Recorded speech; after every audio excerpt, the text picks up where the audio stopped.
රශ්මි rose කිසිල් වලින් cake හදුවා. පටන් ගමු. කිසිල් ගෙඩි දෙකයි. එකයි දෙකයි. කිසිල්ලට පිලිපීන කියන්නේ සාගින් කියලා. හොඳට තලන්න.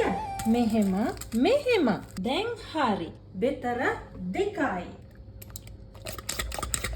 චොකොලට් දිය කළා. අයියෝ මට කන්න තිබ්බ චොක්ලට්. දැන් හරි. චොකලට් එකට නවුම් එලකිරි. මික්ස් කරන්න. ඔක්කොම එකට අන්නේ. බටර් ගොඩක්. එතකොට රස වැඩි ඉතින්. බිත් කරමෝ. කෝ සීනි දැම්මේ නෑනේ. අප්පත සිරේ අම්මතකුණා. දුම්බුරු සීනි. ළමයි දැන් පම්පිති.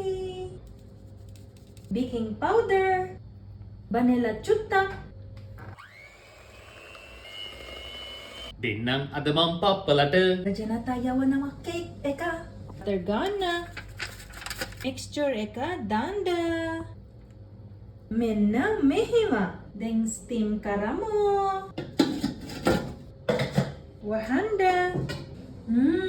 සුවඳයි. කොහොමද කේක් එක? ඔන්න ඔයාලත් හදලා රහ කොහොමද කියලා කියන්න.